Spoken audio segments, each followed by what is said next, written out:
Hey folks, Richard here again, a plug for my blog, Facts of Working People, the URL weknowwhatsup.blogspot.com, and I want to talk a little bit about immigration in the UK, because the immigrants are being blamed also for the crisis in the United Kingdom or in Britain, and I mean it's just absurd really, and but it's easy to latch on to them and blame them for the crisis of capitalism. It's just the same as here. But I watched an interview with Enoch Powell, who was a right-wing racist politician who ranted on about immigration and us losing our culture. And it was an interview. This is often the thing: we'll lose our culture. The Protestants are afraid of unity in Ireland because they'll lose their culture. The Jews, Zionists in Israel, they'll say we'll lose our culture. It's always this fear that you'll lose something. And in the interview, he explained his position, and he said, "Look, when we were the British Empire, everybody within that empire was British, and it became eventually the British Commonwealth as the empire slowly declined, and then everybody was just British. So an English person was British, a Welsh person, a Scots person, an Indian, a Bangladeshi, an Australian. All of the people in the former empire were British. This got to be a bit of a problem." And he describes it, when anybody came in, if we all came in, we handed our passports, there was no differentiation. We're all British.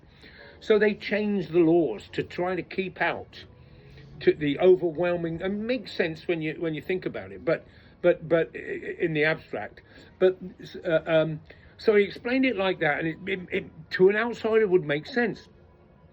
And so they changed the law and as to what British is. And his point was, look, these islands, which is where the British Empire was rooted, were a certain culture of people, and it's really against the former colonials people in the outside of Europe, because the Ireland, don't forget, were the first colony of the English and then the British.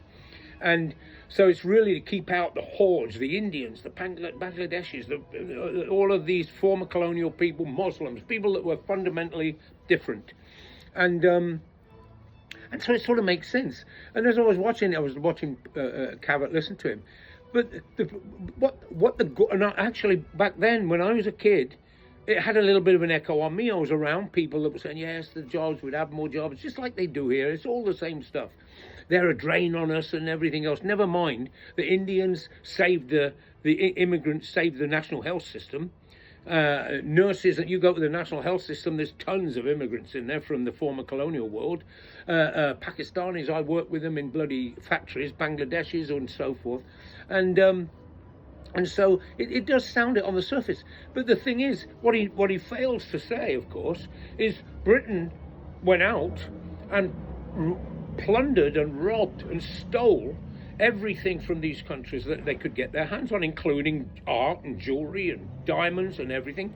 But also they used that labor. They plundered the raw materials. There's a reason Congo is poor, because it's got wealth. And so he leaves all of that out. And when you go through London and you see the British Museum and these beautiful buildings and everything else, that's all a product of that wealth. Like the Vatican, where do you think that gold came from? So it's a bit one-sided, that view, you see. So he leaves that out,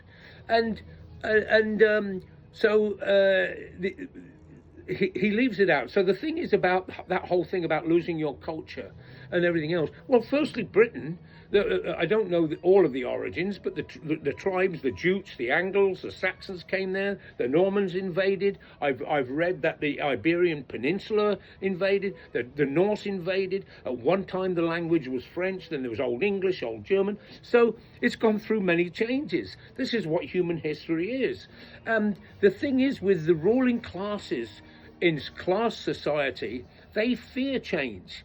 More so, and the conservativeness that the masses have, the worker or the peasant or anything else, that comes from them. Just like Marx talked about how the dominant ideas in society, the ideas of the ruling class, all of those fears come from the ruling class because they fear change more than anything else. To a peasant in a field, there's a lot of change they'd welcome, and they did. And so, but the thing is, if you look at myself, if you take out from it the capitalist system and competition and the competition for jobs and all of these things and exploitation, in normal situation, if you take myself, born in Asia, grew up as a child for 3 years in West Africa, I don't have a regional accent because I came there to Britain, lived in a village, went to town, we moved to London. So, but we're all a product of our environment.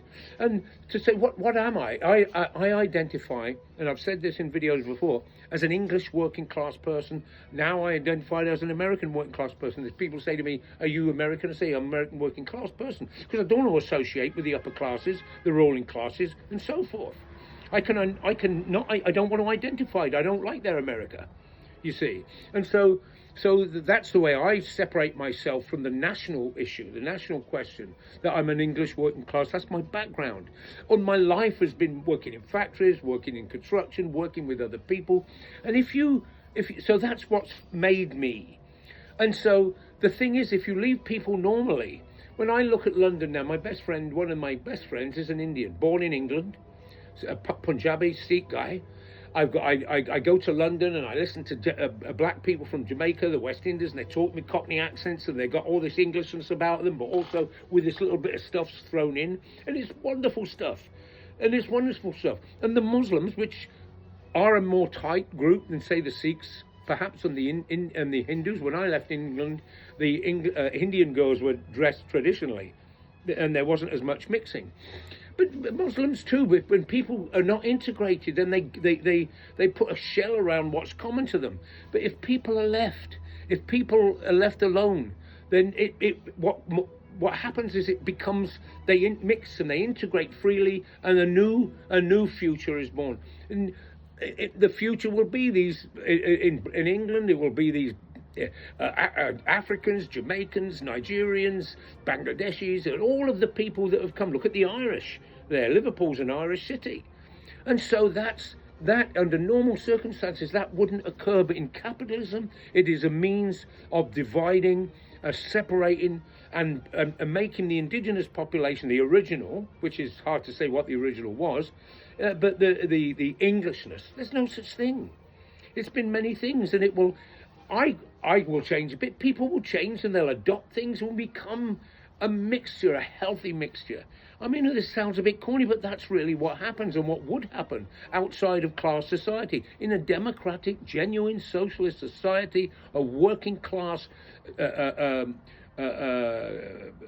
working class economic system, a working class state, a workers' democracy, if you like, it would be a natural integration, and it would blossom, and the next generations would be different. I'd be dead and gone, mine, it's nothing to fear. Can't keep them short.